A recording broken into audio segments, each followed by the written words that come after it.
Welcome to the Meta Woman podcast. We address the issues, opportunities, and challenges facing women in the development of the metaverse, the biggest revolution since the internet itself. Every week, we bring you conversations with top female talent and business executives operating in the gaming and crypto industries. Here's your host, Lindsay the Boss Poss. The Meta Woman podcast starts now. Hello and welcome to the Meta Woman podcast, part of the Holodeck Media Podcast Network. I'm your host, Lindsay the Boss Poss. From struggle to success, we're covering it all. To our returning listeners, you've heard it before, but thank you so much for supporting the show. Please be sure to leave 5-star ratings and reviews, recommend it to a friend. You know the deal. For our new listeners, welcome, and I hope you enjoy the show. We have a great guest this week. She's been so involved with the business of esports and holodeck media. It's been so great having her to just be on the team and nerd out about data stuff. One of my favorite things to do. I'm so happy to introduce Nicole Pike, who is the Global Sector Head of Esports and Gaming at YouGov. Nicole, welcome to the show. To start, if you could just introduce yourself, give us a couple sentences of your background, tell us about YouGov, all that good stuff. Definitely. Yeah. Thank you so much for having me. I'm excited to join the conversation. So I have been in all things data and gaming for, about 15 years now. My background is in consumer research and understanding the voice of the consumer. And I've been able to kind of take that from the broader gaming side of things through to the growth of esports and trying to help companies understand who esports fans are, what they want, how to make their experience better. And now I'm in a pretty cool position here at YouGov, building out all of our data in the gaming and esports space and really just trying to make it a lot more robust for everyone, knowing how important understanding the gaming universe is for people in the industry, but also all of the other clients that we work with and all the other companies around the world who are starting to get more involved and integrated with all things gaming. Yeah, for those of you who are into data or data science people, Nicole was previously at Nielsen too, which is another huge data organization. So you've been working with this for a bit now. Yeah, for sure. For better or worse, me and data are stuck together. So Right. it's fun. I love it. That's okay. There's always something new, which is fun. Yes. To start, I know, speaking of new things, you all at YouGov just released a big 3-part report a couple months ago on influencers in gaming. I know that you all do a ton of work on the gaming industry in general. This is a big report, all for free, so we'll definitely link to it in the show notes. I want to highlight some of the key points just to help us frame our discussion, particularly where diversity, equity, and inclusion are concerned. So like I said, this is a 3-part report, so I have a couple points from each of them. But some of the key ones are 12% of men and 5% of women follow gaming influencers globally, which isn't a huge gap when you think about it. If you think about the whole world, and 12% of men and 5% of women, those are both massive numbers. And granted, the male audience is bigger, but the female audience is quite large to advertisers, to content producers, to game companies, to all of that. It's a big deal. When it comes to influencers in general, it's about split in who follows influencers. The gender breakdown of people who follow gaming influencers is 53% of men and 47% of women for any type, or I'm sorry, I have that backwards. This is for anyone who follows an influencer in general. Okay, so bear with me. The minutia of this is confusing, but YouGov puts it all in nice graphs. So of all of the people who follow influencers, the gender breakdown is 53% of women and 47% of men. So I flip those around. But the point there is that of people who follow influencers, there's a slight hedge towards women who are more likely to follow an influencer. But it's, again, very close to a 50-50 breakdown in who is actually following influencers. So I think there's also a perception, women follow celebrities and all of this stuff. But when you think about 47% of men are also, of people who follow influencers, 47% are men, that's also a big deal. When it comes specifically to gaming influencers, people who follow gaming influencers are 69% men and 31% women. So of the people who follow gaming influencers, that one is actually much more skewed towards men, which is about a 2/3, 1/3 breakdown. And then when it comes to streamers, of the top 100 streamers, 5 were women, and they accounted for 3.3% of hours watched, which that when I read that statistic, I was just so sad. So we have kind of an even playing field when it comes to kind of following influencers, although men are more likely to follow gaming influencers. But then when you get to actually the people who are producing gaming content, there's such a drastic drop off. So that indicates such a pipeline problem to me. I don't know if you have any thoughts or more insights about that, but I'd love to hear what you think. Yeah, totally. Problem, opportunity, depending on the way you look at it, it is pretty amazing. There's clearly a demand and interest for gaming influencers and gaming content among women right now. And certainly, both genders, men who watch gaming influencers follow women influencers and vice versa.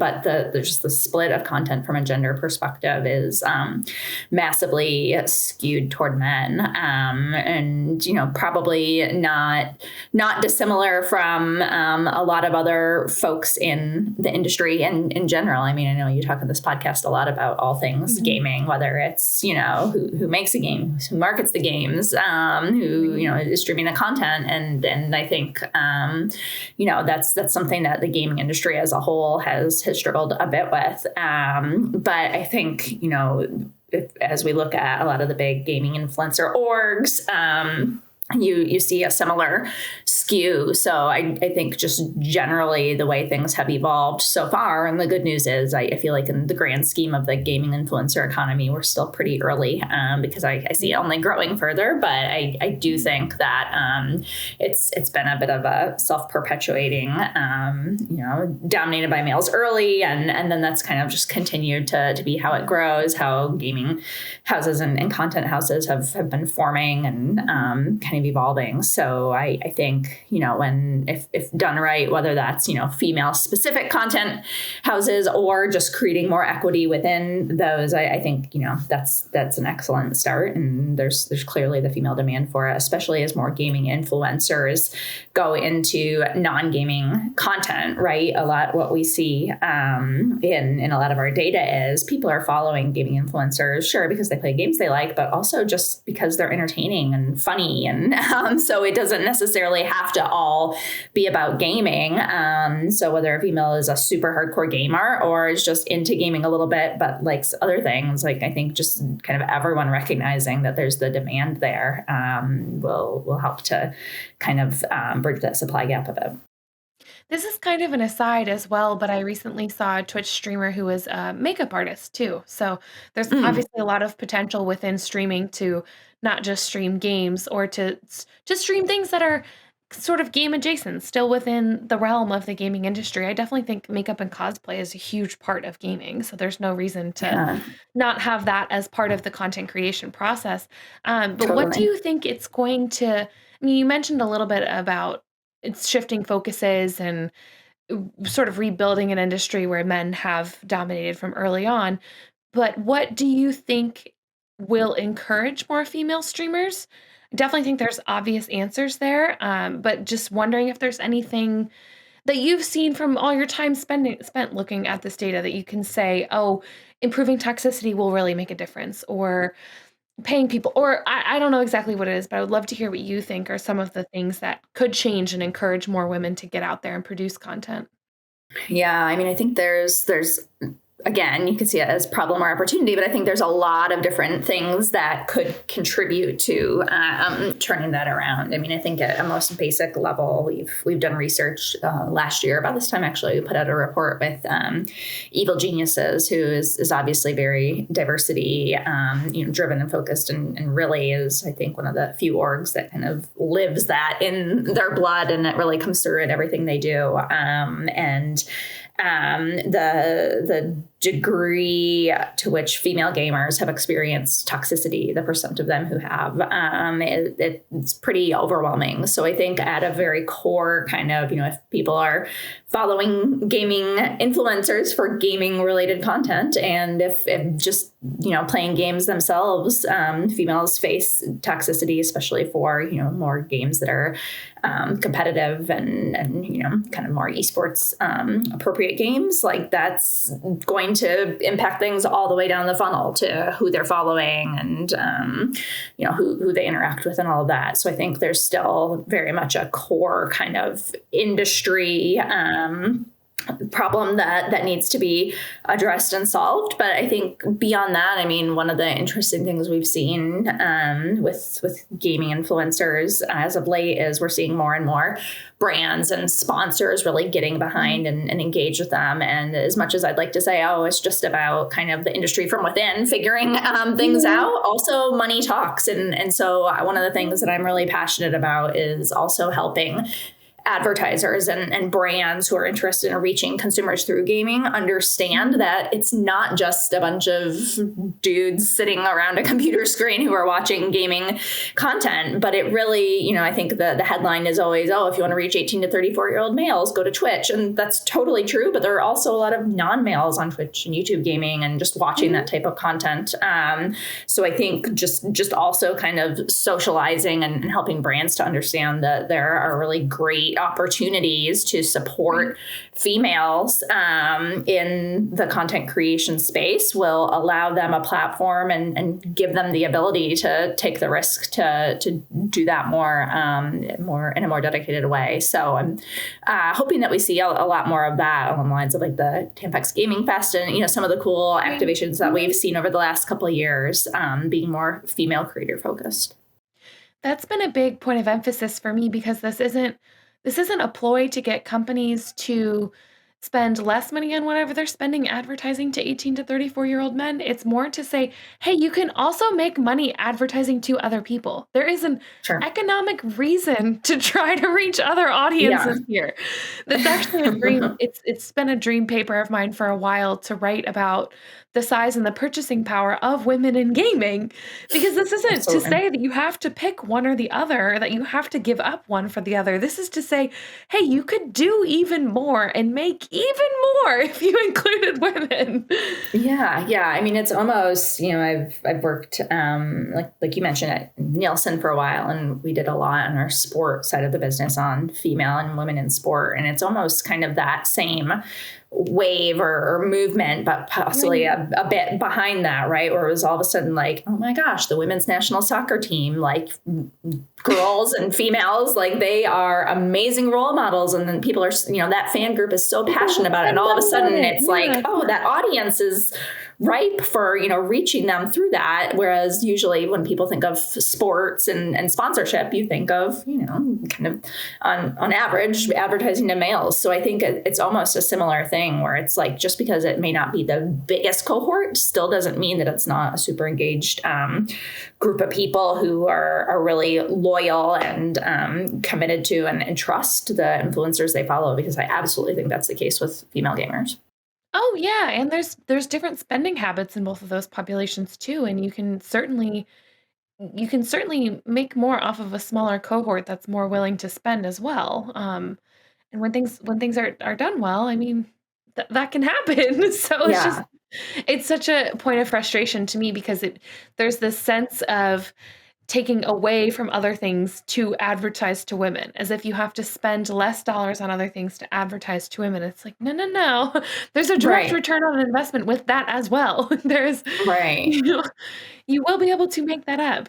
Exactly. And it doesn't just need to be makeup and tampons and things too, right? Not that those aren't, I mean, obviously there's been really successful activations in this space with that, but females are buying a lot of other products too. So if you can talk to them in a way that's true to the platform, wherever that platform may be, that can still be a win. Yeah, absolutely. One thing about this whole discussion that bugs me when I know I've had this sort of experience previously working in tech, and just seeing some of the circular logic that's applied here And it's very similar across tech. We're using streaming as an example here, but this kind of logic where there's not enough women streamers because not enough women watch streaming. But if there are more women streamers, probably more women would watch streaming, but nobody wants to put in the money to actually get into the more part. So you just constantly wind up with, well, we're not investing because there's no women streamers to invest in, but there's no women streamers to invest in because nobody's investing. It's like everything just compounds and there's always kind of an excuse not to do it. So how do we address that gap and get not only women more comfortable with things like content production and streaming, but companies more comfortable with actually investing in that and seeing the value in it? What kinds of data points are you looking to provide to show, hey, this is a good idea? Yeah. So I think, one of the biggest kind of things that when we're working with gaming and esports orgs, whether it's teams or rights holders or, influencer agencies, like being able to prove that gaming is the right spot to reach people in terms of like really connecting with them and influencing their opinion in a meaningful way, I think is kind of the biggest talking point that we are asked to prove with the data. So, if you think about it, it's like, people are consuming more content and media than ever before today. So why gaming and why for females? And I think, the point again to think about is female gamers, we just talked about, they may be a minority, but in a way that actually makes them more committed to gaming, closer to the community they have, because they've had to kind of find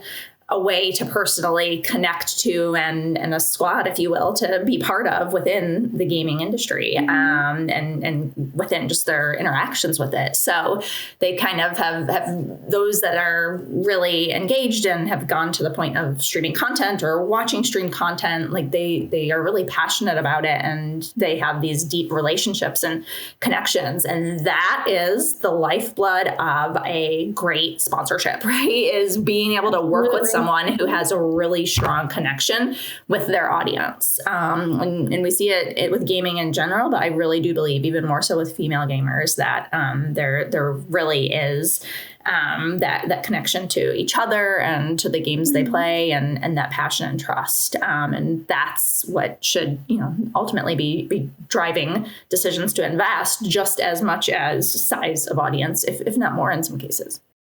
Well, and the word of the day in the gaming industry is authenticity for sure. So it certainly sounds like, especially if you are a woman, and this was actually a debate we had on the Business of Esports live stream, which is every Wednesday night. We recently had this debate about Amaranth came out and said she makes something like $1.5 million a month. And there was this whole article about how she basically said, it's hard. It's hard and I'm tired and I have to run all of these things and it's not the easiest. And all of my co-hosts kind of jumped on her for that and said, oh, we feel so bad for you making all this money, blah, blah, blah, blah, blah. And I was the one who's like, okay, everybody relax. But I think one of the things that happens there too is when you have a woman or someone who's representing another underserved population become that powerful and that successful, there's also a sense of, well, all she does is put on makeup and stream. It's easy. She could be replaced. She doesn't deserve it. And that's definitely, I think, something that's persisted throughout the industry. And this is less data driven. This is more anecdotal. This is more of an emotional reaction to what I see in the industry. But I will say that the people who actually start with an audience and build and build and build and become this successful are incredibly talented and smart people. It's not overnight that the success happens, and it often starts with a small group of very dedicated watchers who appreciate the authenticity that person is bringing and the community that they are serving. So I think that what you're saying, and that these people who maybe begin with attracting a specific type of audience can really focus on community building within their own content that they create. I think that that's a really powerful tool for becoming successful, and not everyone who does it is going to be. So the ones that are really good at it become really successful and they deserve it. I'm wondering if you do see this kind of thing though, if you can extrapolate maybe to other underserved populations, and if you could talk about some of the things that you're able to some of the data you're able to provide with people when you're looking at not only just women streamers, but LGBTQ plus streamers or minority streamers who are representing a specific population for them? Or are you kind of seeing this across the industry? Because authenticity really has been the word of the minute or the word of the day here. But are you seeing that and being able to provide that data to say, look at these people who have a specific audience in mind, a specific niche, and how they're able to draw them in and kind of that's a good opportunity for sponsorship or for advertisement because of that. Are you seeing that not just with women, but with other underserved populations? Yeah, absolutely. And I mean, that can be a demographic population. It can be a game title that may not be the biggest on Twitch or YouTube, but kind of has its little community that follows it and is slowly growing. So yes. And I think the biggest thing there is really kind of from a brand or sponsor's perspective is making sure that they aren't just taking advantage of that because it seems like someone is growing or on the app or, has a good personality or something like that, but that it really, especially with kind of underserved communities or minorities, you have to make sure that the product message and just kind of ethos actually aligns with that community as well. I think generally speaking, gamers are very, and especially people, who are watching gaming content, really frequently are very sensitive to and can sniff out when someone is trying to jump on the gaming bandwagon versus when they when there's actually a message that is worth delivering to them and connecting to them. So yes, I think we see it happen, and I think gaming is a great place for that. But I do think, especially when you get to those more niche audiences, that there has to be a really clear kind of selling and message proposition. And you have to have the buy-in from the influencer as well to really kind of, take that on and understand that their name is behind it, and to only take things that are that are believable to their audience in terms of support and that sort of thing. And that's why I really like the more deals we see that are going direct with influencers or agents and things, as opposed, I think it just gives more control to the creator in terms of making selections for themselves and just kind of making that a better experience for their audience. I think that's I'm not a content creator. I'm speaking on podcasts is basically the extent of anything I do there. But I can imagine what a struggle that is, right? Where you're trying to grow and get a high profile and be able to support yourself and make that your full-time job. And so getting that income is important, but at the same time, you don't want to be seen as a sellout for it. And it's a really delicate balancing act that they have to navigate. So at the end of the day, you want the audiences to win, and making sure on both the brand and influencer side that happens is really important. Sounds like there's kind of a dual matchmaking process, as in the company has to choose the influencer and the influencer has to choose the company back. Yeah, kind of exactly. And they have to evolve with it over time too, right? Mm-hmm. If it's a long-term relationship, it's not just about like, oh, there's this new product coming out and it's sitting on my desk while I'm streaming this week and then it goes away, right? I mean, there are kind of times and opportunities for that. And you've seen more and more activations where it may be kind of like a bunch of different influencers are doing something. But I think the ones that kind of resonate best with audiences is when there's kind of a consistent conversation and when the kind of angle and the tone of things evolves as the influencer evolves, because we know they have to keep things fresh and new themselves, right? Yeah, I definitely think that's true. Based on that, I kind of want to shift focus and ask you if you've seen any overall changing trends, because you've been looking at this kind of data for a bit now. Mm-hmm. Any overall changing trends from the past, I don't know, maybe 5 or 10 years as it relates to gender or other minority populations? And when I say general trends, I mean either from the company side, as in maybe companies being either more or less interested in targeting specific populations, from the watching side of who is joining these audiences or who is leaving these audiences, from the content creation side, are you seeing more variety in creators or less? Or like, this is a very broad, but any kind of general trends that have stuck out to you that you've seen kind of change over the past 5 or 10 years? Yeah, and I'll kind of bring up a few, and if one sounds particularly interesting, feel free to chime in yourself. I mean, I think starting with the content creators, the stat you mentioned is of the top 100 content creators from last year, only 5 were female. I will say that I think the supply at kind of more the micro influencer side of things is starting to grow on the female side, which I think is super encouraging. And I think, it's still not nearly where, not even kind of that split of what we see people who actually watch the content are. But I do think we're starting to see that becoming kind of more of an acceptable thing for males and females alike. So I'm hopeful that with the pipeline kind of increasing that we may, see that funnel up over time. But I think the industry has to be really mindful of that because, you see that in the job market as well. But that doesn't mean that females are all of a sudden representative at, the top spots in any particular industry, especially gaming. So it's, likely to face the same kind of challenges over time that we've seen elsewhere. I think from an audience perspective, probably the biggest thing we've seen from a gender kind of evolution is certainly with younger audiences, you're starting to see kind of more engagement with gaming beyond just mobile.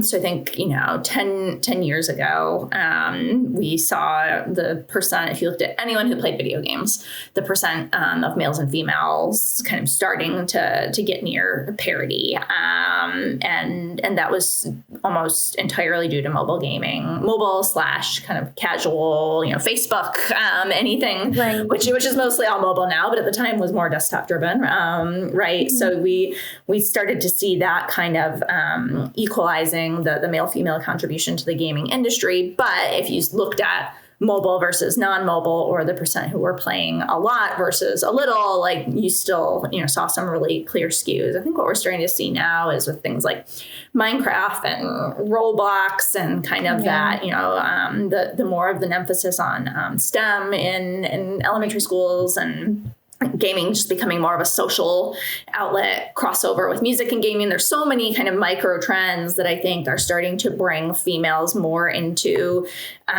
different types of games. And in fact, if you take a look, we actually at younger ages don't see as much of a distinction between, in mobile gaming of like it being a female driven thing versus a male driven thing.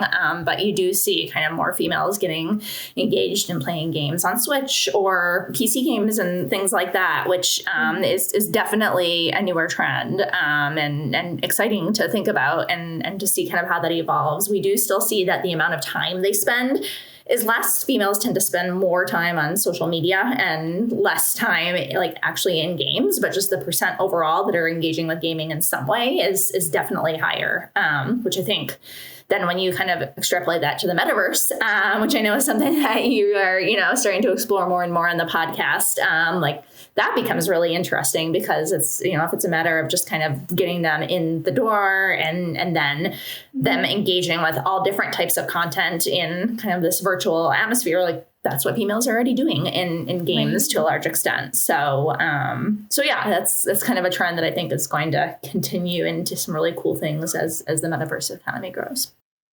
That's so cool. Anecdotally, I feel like that's what we've been seeing, but it's good to actually have that backed up.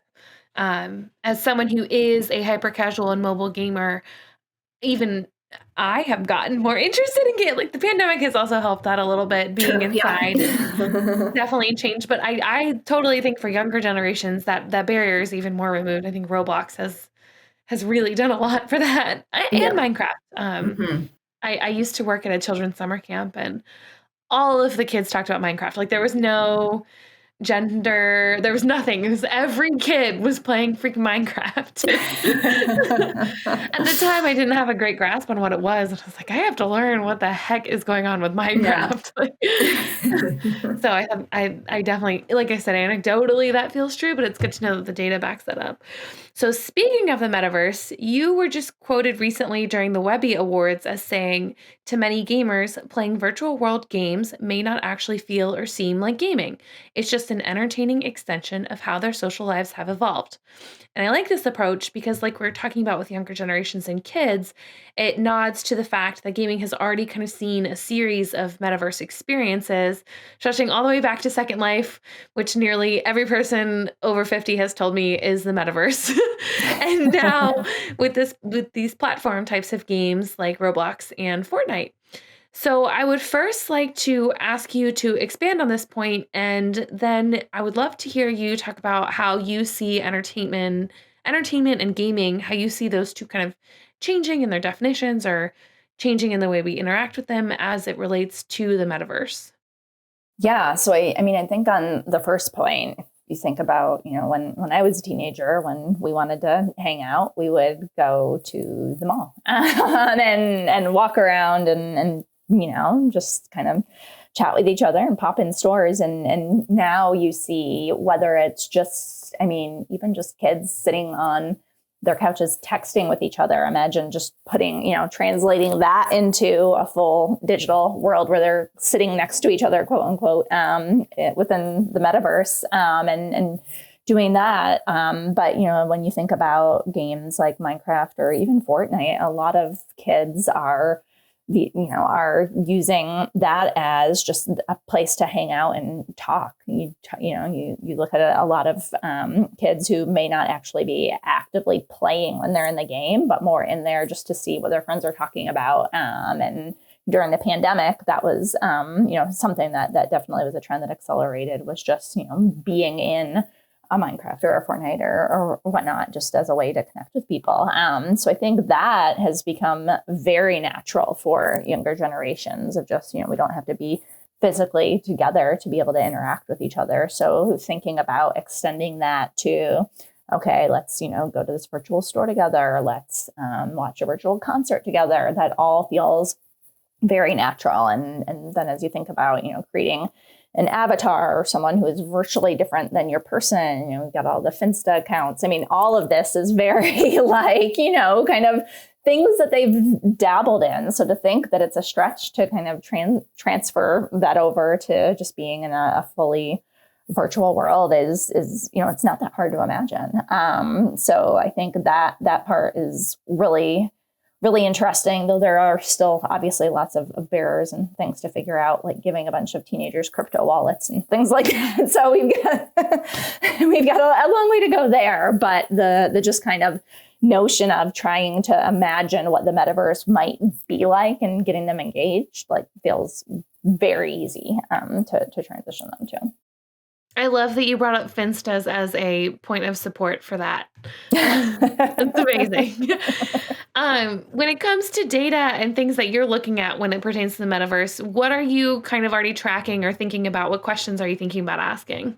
Yeah. So here at YouGov, we've asked a handful of kind of general metaverse questions. You'd be surprised, in our industry, and I'm, on LinkedIn all the time and in these virtual conferences and things. And so NFTs and crypto and metaverse is all anyone's talking about right now. But when you actually take a step back and look at the general population, there is still, the majority of people are not aware of the metaverse and those who are aware don't even really understand what it is. Like you said, it's oh, is it Second Life? Oh, is it Roblox?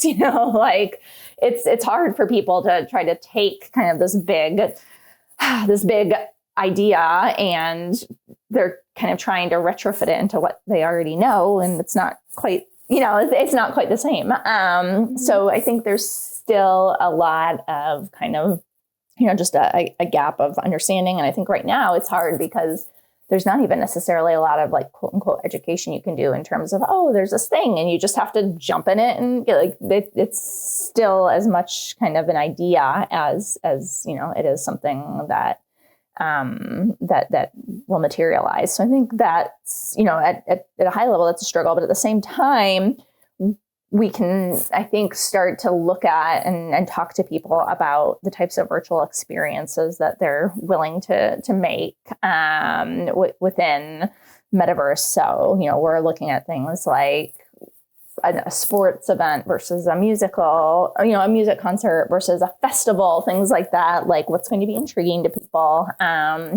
I think a lot of the kind of, virtual shopping environment and trying to understand what the best fit there is really interesting. I think we're looking at a lot of questions around barriers, just because, certainly there will be. And I think two that I'm keeping an eye on are, one, kind of the idea of crypto wallet. When you start to dig into things about the metaverse and kind of how people expect the economy of the metaverse to occur, a crypto wallet is kind of a big part of that. So now you have two things people have to understand and adopt and feel comfortable with to really fully interact. So I think that's one. And I think kind of the idea of lawlessness, and this goes back to the beginning of our conversation around toxicity and things like that, people just feeling comfortable in it. And the idea that there are avatars that could or could not represent who someone actually is, and people feeling like, that's a place they want to interact. I think that can be a really big barrier as well. So kind of looking at all that, but we're actually right now working on a report that'll come out in a couple months on the topic and exploring things like that. So we're excited about it. And right now, I think the key is trying to understand two things. One, for people who understand it, what they want to do, but two is not moving too fast and trying to just understand like how do we get people comfortable with the idea, and how do we explain it to people in a way that will help them to understand it and get them in the virtual door, so to speak. Yeah. Well, and speaking of getting people into the virtual door, I want to talk about how we can include women in how we build the metaverse. There's been plenty of stories from other tech industries and the Silicon Valley environment where women weren't necessarily included at the beginning. You can basically draw a straight line to some of the issues that we have today as a result of women not being there for building from the ground up. And that the same point is true for other minorities. I mean, look at all the issues people with dark skin tones are having with AI. It's just unbelievable. So as someone who looks at entertainment trends, and you can see some of the differences in how genders are included in various industries, how can we make sure that we don't have the same issues in building the metaverse? And I think we're already even a little late on this, but how can we make sure that we don't have hopefully the depth of the same issues we have in the metaverse, 5, 10, 20 years down the line? Yeah, it's, I think, such a good and important question, especially when you think about, people could argue, and I think we would probably both agree, wrongly so, that, the gaming industry is dominated by males, but that's okay because it's mostly males that play games. It's like, okay, is that chicken or the egg? But exactly. But when you think about the metaverse, and if the idea is to replicate everything that someone does in the real world and the virtual world, like that is a true 50-50 split from a gender perspective. When you think about, who's making purchases for a household, it's mostly females. Anyone that does research in CPG is interviewing 80% female, 20% male. So if you think about it from just a pure purchase power and who's making decisions and who could potentially, be purchasing things in a digital environment, it would underserve everyone, including the people who are set to make money on the metaverse, to not if females weren't included as part of it. But to your point, if everything from the metaverse is rooted in starting in Silicon Valley, then it's kind of going back to the same, a lot of the same issues in terms of, how do you even engage people in the first place. But I do think that there are going to be some cool opportunities with the metaverse of almost kind of like small business type stuff. Like I think the idea that we're creating a new economy in a virtual space means we all have a chance to kind of redo how people are contributing to the economy and who gets priority and help and support and things like that. And so I'm hopeful that, that all the trends we've seen about, small businesses, Black women-owned businesses, just things like that are starting to get more voice and more attention, that we can start to incorporate that, even if we're all pretty late in the regular world, the physical world, that we can start to incorporate that a bit more in the virtual world. Yeah, well, I'm hopeful that that's true too. I feel like I've been like beating the wall with you should include women Mhm. because of the purchasing power thing. There's such a Yes. huge missed opportunity. It's like, God. And that's the exact discussion we had at the beginning of this episode. So I don't want to rehash it too much, but it's just like, hello, advertisers, people trying to sell things. Who's making the purchases? Like, Right, exactly. Well, especially if you think about, if teens and, kind of younger consumers are going to be part of the virtual world and the metaverse economy, it's the parents that need to be, that need to feel good about it and engaged and that sort of thing. So you're now influencing moms to even be able to let this entire generation in.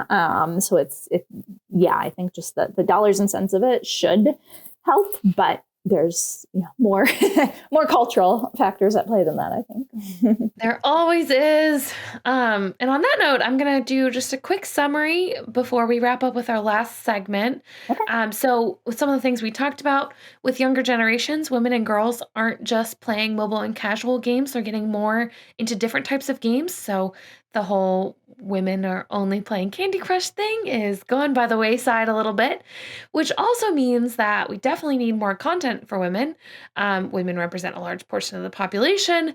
Women follow influencers. They're only spending more time on gaming and entertainment content, and they're only getting more into games. So, more content would be great. When it comes to content partnerships, it's kind of a dual matchmaking process where the company chooses the influencer chooses the company.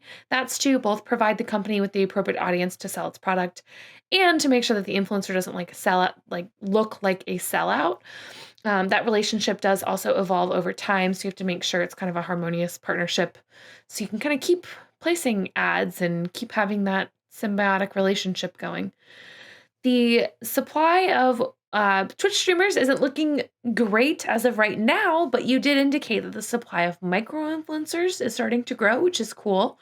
So it's hopefully encouraging if women can have smart growth within the industry, then this micro influencer pipeline can lead to more women Twitch streamers. We can hopefully see that 5 out of 100 number start to shoot up much further.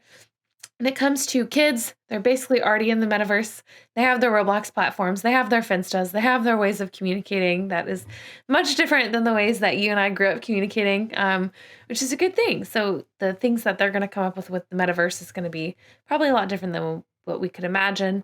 And when it comes to women and parents and people who have purchasing power, women have a lot of it. So they should be included because not only are they purchasing for themselves, but they're purchasing for the household where said kids who are already in the metaverse live.